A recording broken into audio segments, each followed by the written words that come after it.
Hello students, तो welcome to my YouTube channel Kavita's classes. आज हम लोग बढ़ेंगे एटॉमिक स्ट्रक्चर के लेक्चर नंबर 2 पे, जो होगा सिर्फ रदरफोर्ड का मॉडल। पिछले वीडियो में हम लोगों ने बात की थी discovery of electron, discovery of proton और कैथोड रे एक्सपेरिमेंट की, ठीक है ना। तो आज हम लोग उसके आगे बढ़ेंगे, ठीक है। तो आज का फर्स्ट टॉपिक डालिए Thomson atomic model. Atomic model या इसी का एक और नाम क्या है? इसी का एक और नाम है प्लम पुडिंग मॉडल, या इसी का एक और नाम है वाटरमेलन मॉडल।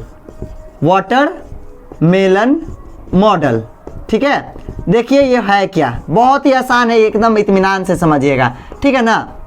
जैसा कि पिछले वीडियो में मैंने बताया था क्या कि इलेक्ट्रॉन का खोज हो चुका है, प्रोटॉन भी कल ढूंढ लिए थे हम लोग, बचा हुआ था न्यूट्रॉन, तो वो अभी बाद में आएगा, अभी नाभिक कुबिक का भी बहुत कुछ चलने वाला है, ठीक है ना। तो देखिए जैसे इलेक्ट्रॉन की खोज हुई उसके बाद ये जो जे थॉमसन थे ना, इन्होंने एक मॉडल दे दिया एटम का, एकदम नया मॉडल दे दिया जिसके लिए इनको नोबेल प्राइज भी मिल चुका है, ठीक है ना। इन्होंने क्या बोला कि एटम जो है, एटम एक पॉजिटिव स्फीयर की तरह है। किसकी तरह है?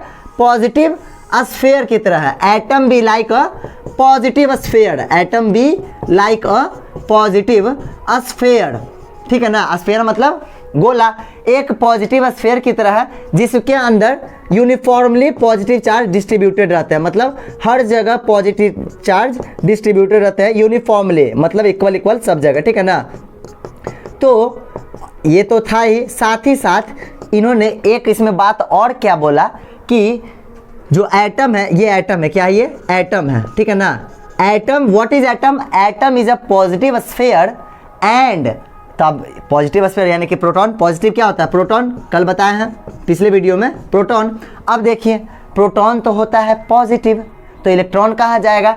तो इन्होंने क्या बोला, जिसके अंदर, मतलब एटम एक पॉजिटिव स्फीयर होता है जिसके अंदर निगेटिव चार्ज यानी कि इलेक्ट्रॉन इम्बीड किया जाता है। इम्बीड कहने का मतलब है, ध्यान से देखिए इस तरबूज को देखिए, इस तरबूज में कैसे डाला हुआ, क्या दाना, ब्लैक ब्लैक डाला हुआ है ना। तो जो दाना है इसके अंदर डाला हुआ, वो दाना हो जाएगा इलेक्ट्रॉन, और पूरा जो रेड रेड पार्ट है ना, ये वाला रेड रेड पार्ट, उस रेड पार्ट को हम क्या बोलेंगे? प्रोटॉन। समझ में आया? तो इनका मॉडल एकदम साफ सुथरा था क्या कि हाँ भाई, जो एटम होता है वो पॉजिटिव स्फीयर होता है। क्या? एटम जो है वो पॉजिटिव स्फीयर है, और जिसमें निगेटिव इलेक्ट्रॉन्स या निगेटिव चार्ज इम्बीड किए रहते हैं। वाटरमेलन में कैसे बीज रहता है, ब्लैक ब्लैक वाला, ब्लैक सीड की तरह, ठीक है ना। या प्लम पुडिंग में देख सकते हैं क्या, खीर होता है ना, खीर देखिए, खीर में क्या पार्ट रहता है? दूध, हर जगह तो दूध रहता है, तो दूध हमारा हो गया क्या? Positive sphere. खीर को मानिए एटम, ठीक है ना। तो उसमें जो दूध है वो दूध हो जाएगा पॉजिटिव चार्ज यानी कि प्रोटॉन, और दूध के अंदर जो काजू किशमिश डाला हुआ है ना, वो सब क्या हो जाएगा? हमारा इलेक्ट्रॉन। समझ में आया? तो यही था थॉमसन एटॉमिक मॉडल, जिसके लिए इनको नोबेल प्राइज भी मिल चुका है। नोबेल प्राइज आगे चलकर ये गलत हुआ, हाँ आगे चल के ये गलत हुआ, लेकिन सब मतलब मॉडल दिए एक, मतलब कोई ऐसा इंसान आया जिसने बोला क्या कि एटम जो है स्फीयर की तरह है, एटम एक स्फीयर की तरह है, और पॉजिटिव चार्ज मतलब एटम एक पॉजिटिव स्फीयर है, ठीक है ना। नई बात बोले थे, और इनको मतलब बताया भी था कि देखिए ऐसे, हाँ ऐसा इनका कहना था, तो सब लोग इनकी बात को माना गया, ठीक है ना। लेकिन धीरे धीरे जैसे जैसे आगे बढ़े, रदरफोर्ड आए, तब इनका ये सिद्धांत गलत हो गया, लेकिन तब तक तो ये वैलिड था। इसीलिए चूंकि पहला प्रयास किए थे एटॉमिक मॉडल में, ठीक है, नया लेवल का एक मॉडल प्रपोज किए थे, ठीक है ना, इसीलिए इनको इस मॉडल के लिए नोबेल प्राइज भी मिल चुका है। इतना क्लियर हुआ।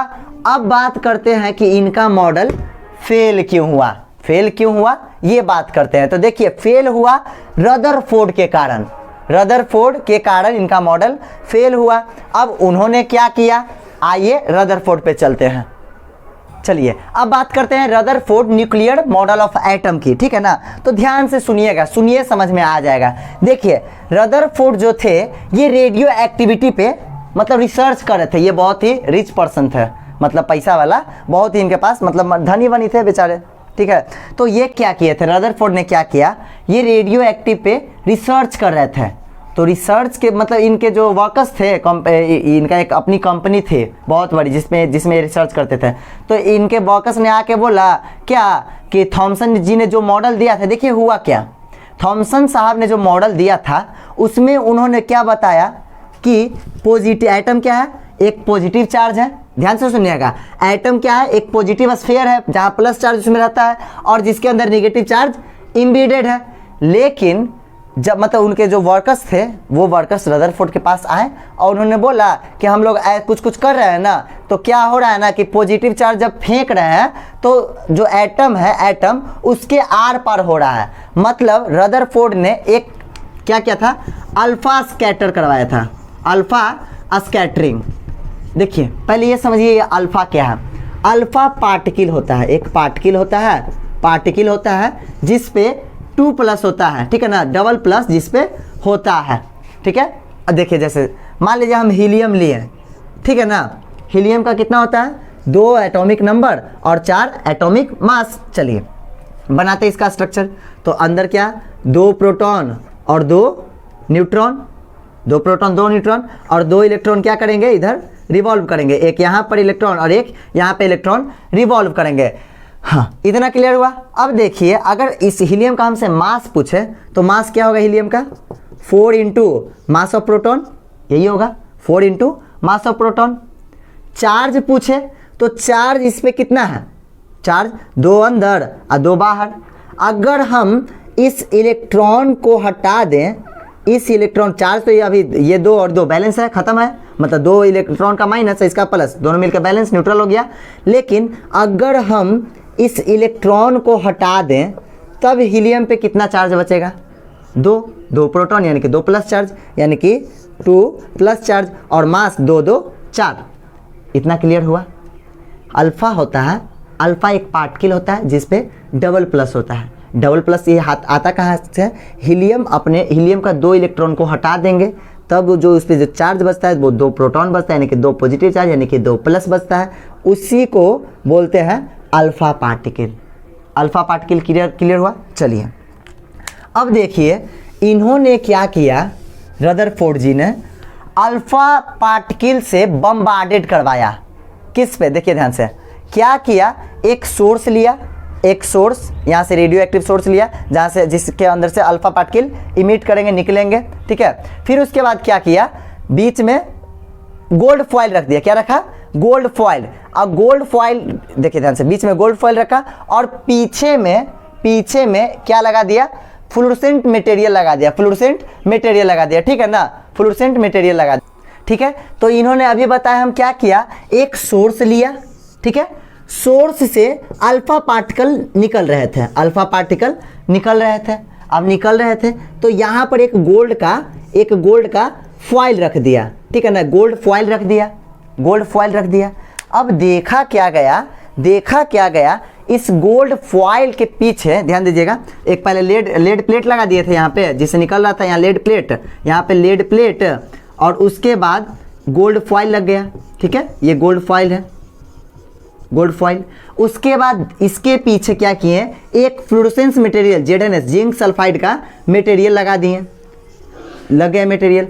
तो इन्होंने क्या देखा कि most of the alpha particle, मतलब जितने अल्फा पार्टिकल है ज़्यादा से ज़्यादा मतलब 99.9% अल्फा पार्टिकल गोल्ड फॉइल से आर पार हो रहे हैं, क्योंकि फ्लोरोसेंस मटेरियल चमक रहा था तो पता चल रहा था कि मतलब जितना भी चार्ज है ये प्लस चार्ज था तो आर पार हो रहा था।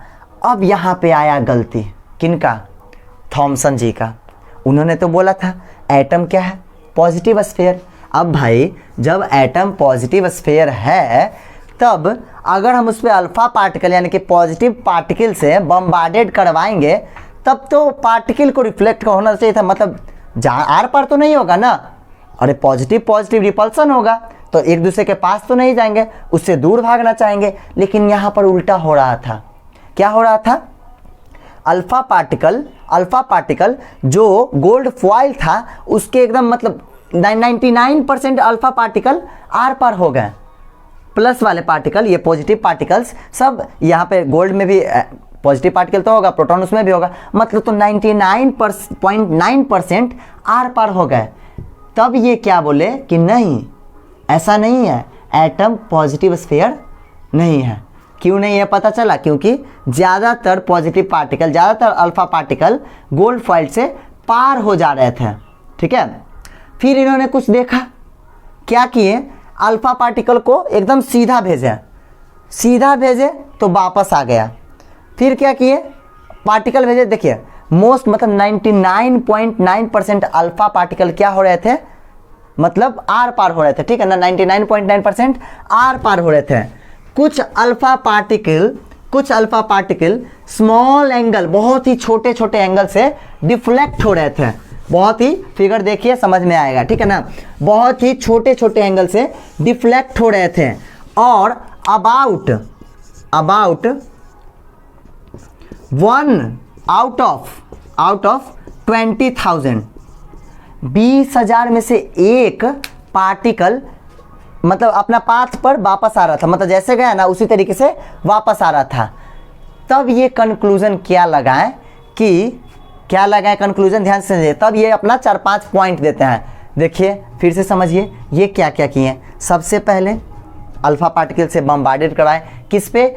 थिन गोल्ड फॉइल, मतलब सोना का पतला पतला पत्थर पे, ठीक है ना, बम्बार्डेड करवाएं। तो ये देखे क्या, ज़्यादातर अल्फा पार्टिकल उस मतलब गोल्ड फॉइल से आर पार चला जा रहा है। ज़्यादातर अल्फा पार्टिकल गोल्ड फॉइल से आर पार चला जा रहा है। ठीक है, कुछ अल्फा पार्टिकल स्मॉल एंगल से डेविएट हो रहे हैं। मतलब अगर मान लेते हैं हम ये गोल्ड फॉइल है, यहाँ से अल्फा पार्टिकल अगर हम भेजें, देखिए ध्यान से, अल्फा पार्टिकल यहाँ से जा रहा है, जाएगा तो बाकी से कुछ पार हो जा रहा है। ठीक है, कुछ स्मॉल एंगल से डेविएट हो रहा है, इस तरीके से। ठीक है ना, और आउट ऑफ 20,000 में एक, मतलब 1 आउट ऑफ 20,000 में कोई जा रहा है और उसी पाथ पे वापस लौट आ रहा है। ठीक है ना, तब ये कंक्लूजन लगाए। आइए जानते हैं ये क्या क्या बताएं। चलिए अब समझते हैं रदरफोर्ड एटॉमिक मॉडल के कुछ पॉइंट्स पे। ठीक है ना, फर्स्ट पॉइंट है, most part of the atom is hollow. अब बताइए, मतलब एटम का ज़्यादातर पार्ट क्या है? खाली है। कैसे हॉलो है? क्यों? चूंकि ज़्यादा से ज़्यादा अल्फा पार्टिकल्स थे वो क्या कर रहे थे? आर पार हो जा रहे थे, मतलब वापस चले जा रहे थे उस तरफ। ठीक है ना, यानी कि खाली, अब जगह खाली रहेगा तभी ना जाएगा भाई। ठीक है, तो पहला पॉइंट क्या, most part of the atom is hollow, मतलब किसी भी परमाणु का ज़्यादातर पार्ट क्या होता है? खाली होता है, हॉलो होता है। ठीक है ना, सेकेंड पॉइंट जो कि बहुत इंपॉर्टेंट है, क्या है?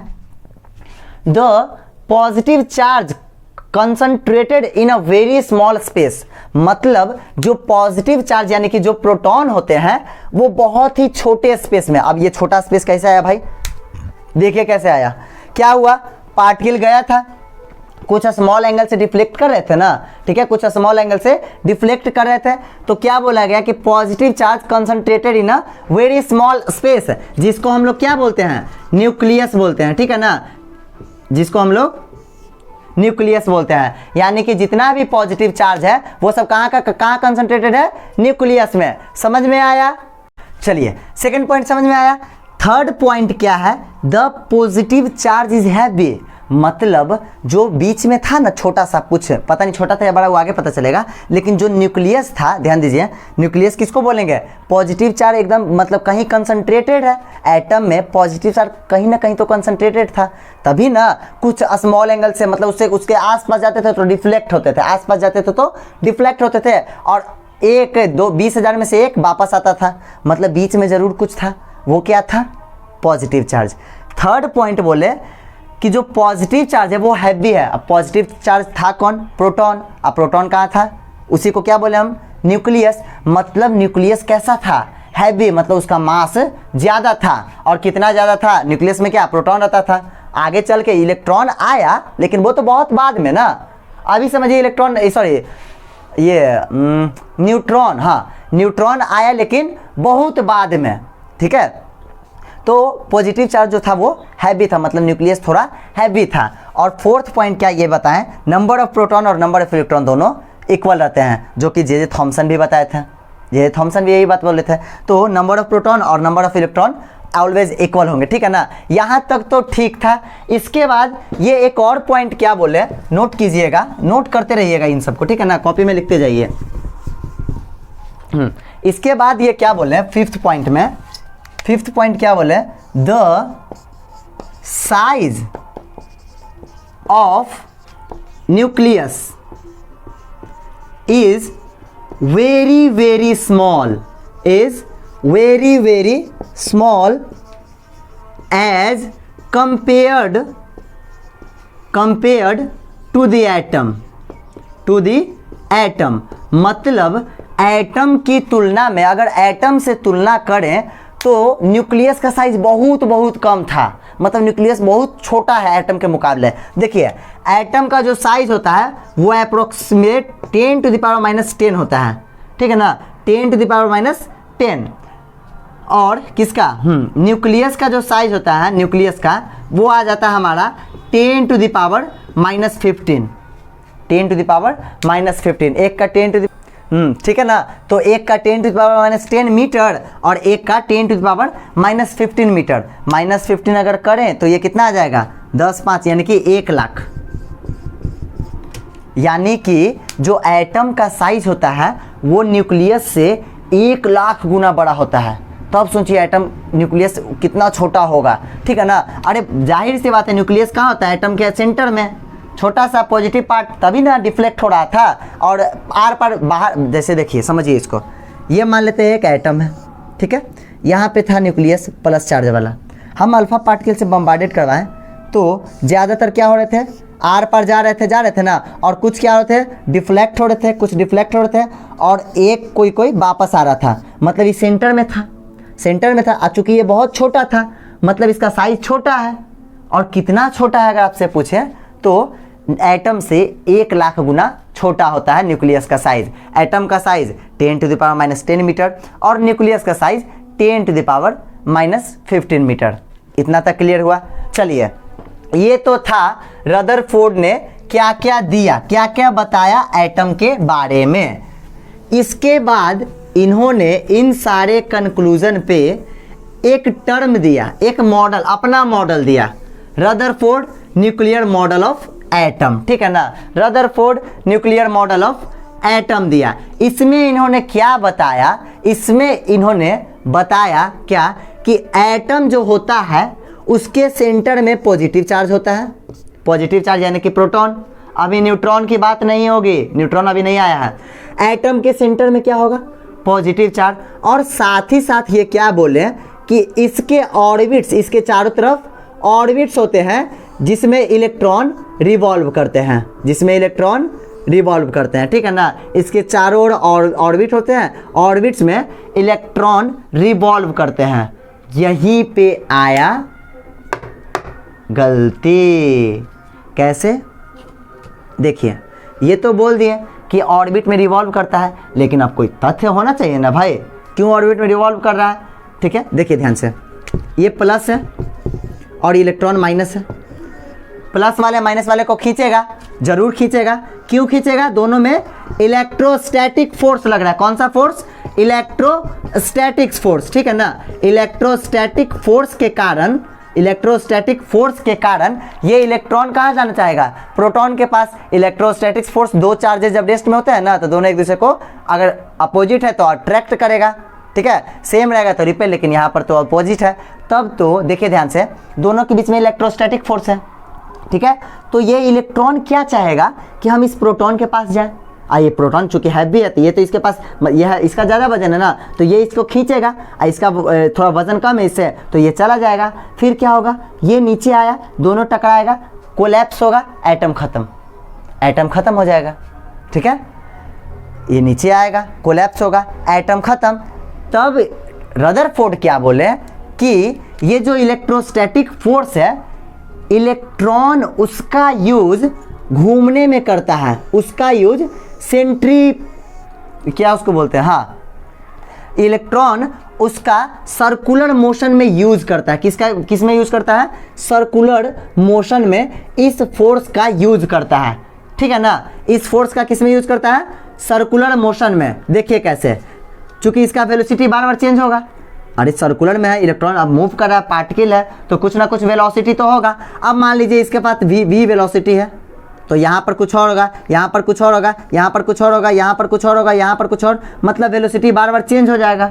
वेलोसिटी चेंज तो क्या आता है? वेलोसिटी चेंज के कारण एक्सेलरेशन होगा, चेंज इन वेलोसिटी एक्सेलरेशन, यानी कि इसके पास अब आया एक्सेलरेशन। और एक्सेलरेशन कैसे आएगा? जब फोर्स रहेगा तब ना। अरे फोर्स बराबर मास इनटू एक्सेलरेशन, मतलब एक्सेलरेशन है तो फोर्स होगा। और उस फोर्स का नाम दिए ये क्या? ये बोले कि ये फोर्स कौन सा है? जिस फोर्स के कारण इलेक्ट्रॉन रिवॉल्व करता है वो फोर्स है सेंट्रीपिटल फोर्स। सेंट्रीपिटल फोर्स, ठीक है ना। ये सेंट्रीपिटल फोर्स बताया कि हाँ, चूंकि इसके पास वेरिएबल वेलोसिटी था, वेरिएबल वेलोसिटी यानी कि वेलोसिटी बार बार चेंज हो रहा था, अभी यहाँ कुछ और वेलोसिटी, तो चेंज इन वेलोसिटी से क्या आया? एक्सेलरेशन। और एक्सेलरेशन के कारण किसके कारण आता है? फोर्स। एक्सेलरेशन है तो फोर्स है, ठीक है, तो यहाँ से फोर्स आया, ठीक है ना। अब ये फोर्स का कौन सा फोर्स था? Centripetal force. और ये बोले क्या? ये एक इक्वेशन दिए कि सेंट्रीपिटल फोर्स जो होता है वो इलेक्ट्रोस्टैटिक फोर्स के बराबर होता है, इलेक्ट्रोस्टैटिक फोर्स के बराबर होता है, ठीक है ना। तो रदरफोर्ड ने बोला क्या कि एटम के अंदर जो प्रोटॉन रहता है वो इसके न्यूक्लियस में बैठा रहता है और इलेक्ट्रॉन उसके चारों ओर चक्कर काटते रहता है। इलेक्ट्रॉन उसके चारों ओर चक्कर काटते रहता है। कैसे चक्कर काट रहा है? समझ में आया? समझ में आया ना। अगर मान भाई देवे इन चक्कर नहीं काटता तो ये दोनों गिर के नीचे कोलैप्स कर जाते हैं। तब इन्होंने तथ्य क्या दिया कि इलेक्ट्रॉन एक पार्टिकल है, उसके पास वेलोसिटी होगा, तब उस इलेक्ट्रोस्टैटिक फोर्स को रिवॉल्व सर्कुलर मोशन में ये यूज करेगा, ठीक है ना। और चूंकि वेलोसिटी है तो एक्सेलरेशन आएगा, उसके बाद फोर्स आएगा ना, तो उस फोर्स का नाम दिए सेंट्रीपिटल। और उतना ही ये होता है जितना इलेक्ट्रोस्टैटिक फोर्स। इतना क्लियर हुआ? समझ में आया ना। चलिए अब बढ़ते हैं। इतना तो हो गया, ये इनका मॉडल था, ठीक है ना। लेकिन अब बात आई कि इनका मॉडल गलती हो गया। गलती क्यों हुआ उस पे चलते हैं, ठीक है ना। चलिए अब बात करते हैं कि इन्होंने क्या बोला रदरफोर्ड ने कि एटम रहेगा सेंटर में और उसके चारों ओर इलेक्ट्रॉन रिवॉल्व करते रहेंगे। इलेक्ट्रॉन क्या करेंगे? ऑर्बिट्स में रिवॉल्व करते रहेंगे। अब ये प्रूफ कर दिए थे कैसे करेंगे। लेकिन उसी समय मैक्सवेल, आप लोग नाम सुने होंगे, बहुत ही ग्रेट साइंटिस्ट ही हैं, ठीक है ना। इन्होंने बहुत 4 इक्वेशन देकर पूरा इलेक्ट्रोमैग्नेटिज्म ये सब सारा खत्म कर दिया था ना, मात्र 4 इक्वेशन पे, ठीक है। तो देखिए मैक्सवेल ने, इन्होंने एक थ्योरी दिया था क्या इस पे, और इन दोनों में रिलेशन बताएंगे। मैक्सवेल ने एक थ्योरी दिया था क्या, any accelerated particle emits radiation and loses energy, ठीक है ना। मतलब कोई भी पार्टिकल जो एक्सेलरेटेड है बार बार रेडिएशन निकालते रहेगा और उसका एनर्जी लो होगा। अब आते हैं रदरफोर्ड जी के पास, ठीक है ना। ये क्या बोले? ये बोले कि इलेक्ट्रॉन सेंट्रीपिटल फोर्स का यूज करता है और उसके पास एक्सेलरेशन भी है, क्योंकि फोर्स है तो एक्सेलरेशन होगा। तो उस एक्सेलरेशन का यूज ये रिवॉल्व करने में, मतलब उस एक्सेलरेशन से ये रिवॉल्व करता है। एक्सेलरेटेड पार्टिकल बन गया। तो एक्सेलरेटेड पार्टिकल बना तो ये क्या करेगा? रेडिएशन निकालेगा और साथ ही साथ अपना एनर्जी लूज करेगा ना। देखिए ध्यान से, अपना एनर्जी ये लूज करेगा तो लूज करते करते करते करते कभी ना कभी तो इसका एनर्जी पूरा खत्म हो जाएगा। और जिस समय एनर्जी पूरा खत्म, ये गया किसके पास? सेंटर प्रोटॉन के पास, और एनर्जी खत्म तो ये तो इसके पास फोर्स बचेगा नहीं, ठीक है। तो ये खत्म और फिर ये आराम से इसको खींच लेगा, दोनों आपस में कोलैप्स, एटम गया खत्म, एटम मर गया बेचारा अब तब। लेकिन एटम तो ऐसा तो है नहीं, दोनों कोलैप्स कहाँ करता है, ठीक है ना। तब यहाँ पर रदरफोर्ड का मॉडल फेल हुआ। क्यों? रदरफोर्ड बस एक गलती कर दी, स्टेबिलिटी नहीं बता पाए, इलेक्ट्रॉन का स्टेबिलिटी नहीं बता पाए। प्रोटॉन तो बोले कि हाँ सेंटर में रहेगा। ये मत सोचिएगा कि रदरफोर्ड का मॉडल जो फेल हुआ वो न्यूट्रॉन की वजह से हुआ। कई लोग ये सोच रहे होंगे कि न्यूट्रॉन की वजह से, न्यूट्रॉन नहीं था उस समय। नहीं, न्यूट्रॉन का डिस्कवरी लगभग तो हो ही चुका था, पता नहीं था किसी को, लेकिन न्यूट्रॉन की वजह से नहीं। किसकी वजह से?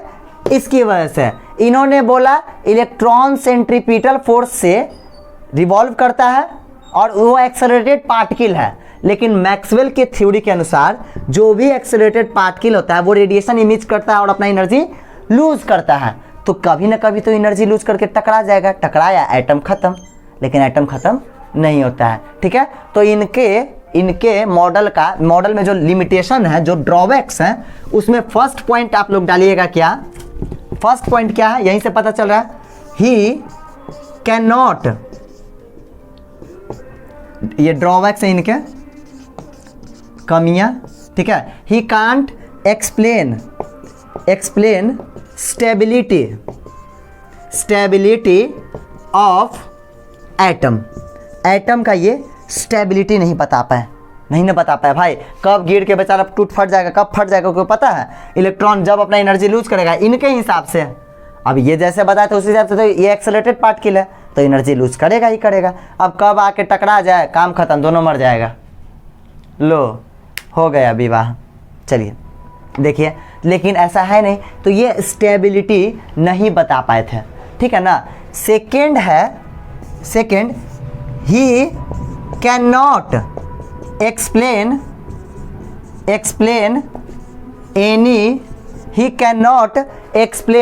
Any details, any line spectrum. ठीक है ना, ये किसी लाइन स्पेक्ट्रम के भी बारे में नहीं बता पाए थे।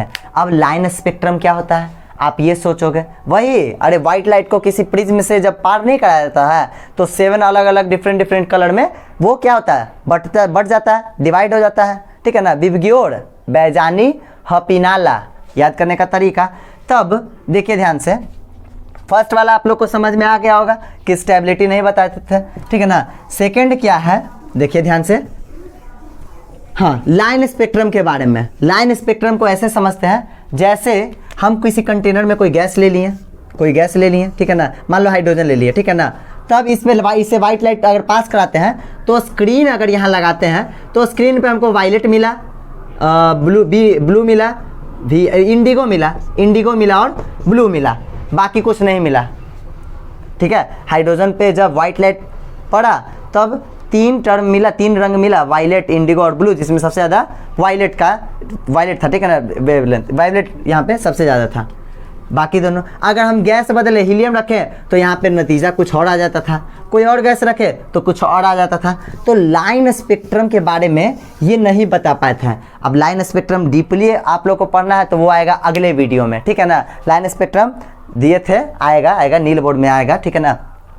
चलिए, तो ये था रदरफोर्ड का atomic model, nuclear model. Nucleus के बारे में, न्यूक्लियस का खोज किसने किया था तो आपको बोलना है रदरफोर्ड।